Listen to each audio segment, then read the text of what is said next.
Hey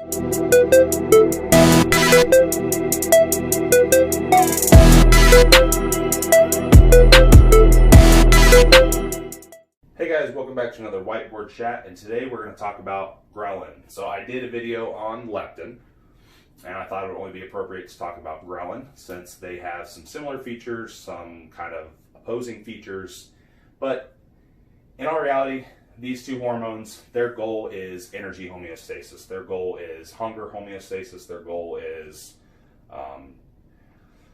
body composition balance, calorie balance, food consumption balance, all that. Everything that basically keeps you at a baseline, right? So what is ghrelin? Ghrelin, as most of you know, is considered the hunger hormone. Drew this little nifty chart up here so you'll see adipose tissue primarily being responsible for leptin production, secretion, and then you have the brain down here, and I'll tell you why. Stomach producing ghrelin, and then again the brain. The reason is the brain and the body are talking back and forth to each other because, again, they want to maintain homeostasis, so we need some signaling for the production of these hormones, right, to maintain that. Now, ghrelin is a little different in that its production can be a little more up and down. Leptin goes up and down. Obviously, we know like refeeding, for example, can increase leptin in short periods of time, a couple days maybe. But ghrelin, you know, if you miss a meal, you're still going to get ghrelin signaling potentially. I'll talk about circadian patterns and how that relates. But you get hungry, right? And part of that's because of ghrelin. Now, as I said, produced in the gut, controls food consumption. I had an interesting question. So I posted this in my story. I post a lot of these whiteboard, the charts and the actual board itself in the story before I record the videos. And one of the questions was essentially, would intuitive eating work? So can you just rely on ghrelin signaling maintaining energy homeostasis? And the amount of food it should keep you at a baseline, right? Because if you eat too much, it's going to go down, and you don't eat enough, it's going to go up, and it's going to make you consume food. And yes, so intuitive eating is kind of a different topic in and of itself. It's something that can potentially work in certain scenarios, more so than others. Would this work in just any scenario? No. And that's because there are other factors that influence ghrelin production and energy homeostasis. And then there's also things you have to consider, like palatability of foods and different chemicals and additives and things that might make you eat more than you really should, and environmental factors. So I mean, there is a lot that goes into that, but I get the idea. In a perfect world, that would just keep you where you want to be. Now, will ghrelin help keep you at homeostasis? Yeah. Is it going to be the homeostasis that you want? Nope. Probably, well, maybe, but maybe not. It might not keep you at the body composition you want, but it'll keep you at some body composition, that's for sure. Or at least help aid in that. Now, look down here. What might cause ghrelin to fluctuate? Well, undereating. So calorie deficits is the biggest one, especially in our industry or in this arena. There was a study showing a 6-month diet increased ghrelin up to 24%. That's a lot, right? And that was just gen pop type people. Well, you know, we're talking bodybuilders and stuff in extreme situations. We're going to get probably massive increases in ghrelin. I would venture to say more than 24%. I don't have an actual study to cite on that. There might be some of the case studies on contest prep that actually cite that, but yeah, it's going to be quite a large fluctuation. So yeah, calorie deficits. Now, the opposite, will it go down when you're in a calorie surplus, especially for long periods of time? Yep. I can give you a perfect example. I'm eating tons of food, never hungry. Why is that? Well, my body wants to maintain control food consumption, and it wants to control body weight and homeostasis. It doesn't want to eat anymore. It does not want to gain more weight, right? So I'm not hungry ever, at all, none. So that's unless I literally fast for a extended period of time. So yeah, ghrelin, that's part of what's going on there. Now, sleep-wake cycle. I mentioned this, I think I mentioned it briefly. So why does that matter? Well, ghrelin is also a circadian hormone. So if you ever notice that you normally eat at maybe 10 a.m., well, you miss that meal, but you still get hungry at 10 a.m., yeah, it's a circadian hormone. It will secrete in patterns like that. It also secretes in response to situations like calorie deficit, right? But it will secrete in patterns, so you get used to patterns. That's why things like different meal frequencies produce different hunger patterns. So if you notice that if you eat 3 times a day, you only get hungry around when you eat, perhaps. If you eat 6 times a day, you probably get hungry more often. Well, that's because that pattern has adapted, right?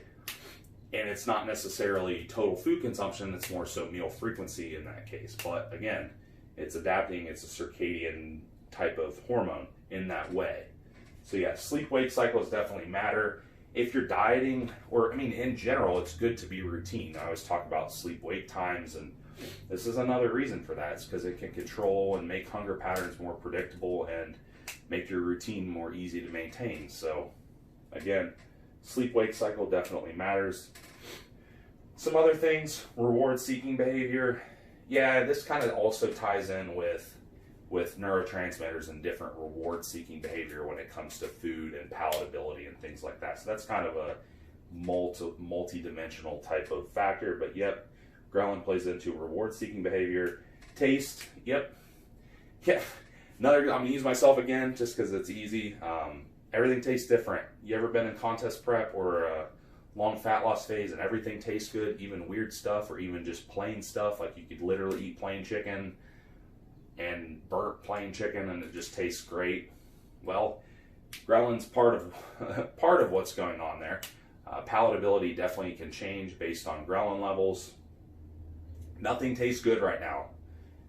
Nothing. It might taste good for a bite and then it's just not good. I mean, I'm literally mean anything. It's like stuff that would be even very palatable foods that just wants to make you sick. You know, it's just like, ugh, everything's gross. That's because your body's saying don't eat. Don't want you to eat any more food. So, again, ghrelin's part of that. All right. Obesity receptors. The reason I mention this is because is there variability in person to person? Absolutely yes. So there's not a formula that says if you eat 100 calories that you get this much fluctuation in ghrelin and it's going to have this result on your food consumption later in the day. It's not a formula because that's just not how it works. So is there a general range? Probably for most people. However, I mentioned GHS-R, these are the name of receptors. So ghrelin has activity at certain receptor sites, right? We know hormones work on receptor sites. So if there is a difference in receptor site activity in certain people, then they might have a different reaction to even the same amount of ghrelin. So it's theorized that obese people probably have overactive receptor sites. So again, I get X amount of ghrelin, someone else gets X amount of ghrelin, they might get a more dramatic effect than me, or vice versa, right? So people that are predisposed to obesity, that have certain genetic predispositions, this might be one of them. This might be one of them because, you know, if you have an alteration in how your body controls food consumption, especially if you're not tracking the amount of food that you eat. If you take 2 people and one of them has greater receptor site activity and the other one doesn't, and they have the same, you know, metabolic rate, and you put them on the same diet with the same amount of activity, well, not the same diet, but you just let them both eat whatever, well, this person's going to eat more because, you know, they're just not getting the same signal. So, you know, that matters. And there are also some diseases that can play into this that make hunger cues very weird, that are basically genetic diseases. So it's funny, my relative of mine is actually in that field, adults with disabilities, and there's a couple patients like that, and it's really interesting because they have these diseases that also alter ghrelin, and they just can't stop eating, and it's sad. I mean, it's definitely rough disorders to have. Any of you in that field, you probably are familiar with what I'm talking about, but yep, that definitely plays into it. So what can you do? Well, there are some things you can do. Avoid yo-yo dieting. Yeah, obviously. Your ghrelin levels are never really going to come back to normal. You're always going to be up and down. You're going to have erratic hunger patterns. You're probably going to end up overeating or undereating. And then obviously yo-yo dieting comes with all kinds of other hormonal consequences anyhow, so keep that in mind. Prioritize sleep. Yep, sleep-wake patterns, right? Those help because of sleep-wake cycle. I mentioned it here. It's because it is a circadian hormone, so becomes more predictable, it becomes more steady, it becomes more routine with proper sleep. Not only times, but quality of sleep. Protein. Protein is more satiating, right? So more satiating tends to mean a greater, actually it would be a lesser response to ghrelin, so you would have probably lowered ghrelin levels because you're more satiated, right? So you need less ghrelin. Cycle calories. Yeah, cycling calories has been shown to potentially help with balancing ghrelin. Well, we know things like refeeding also alters leptin levels and alters overall metabolic rate. So that's no surprise, really. Those are some just general tips and things that you can do and more practical things. But yeah, that's ghrelin. That's what it does. Those are some things to consider in terms of sleep-wake cycle, genetic differences, reward-seeking behavior, taste. Being in a homeostatic state is always going to be important for diet adherence.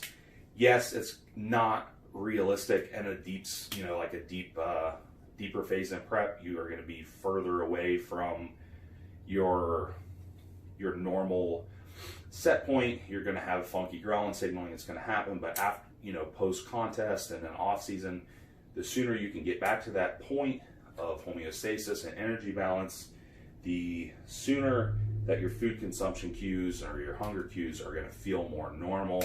Yes, of course, there are people that are going to have to eat huge amounts of foods and then be on the opposite end of the spectrum that just aren't hungry, but generally spending sufficient time outside of that very deprived state is going to be ideal. So hopefully that's helpful. Catch you guys next time.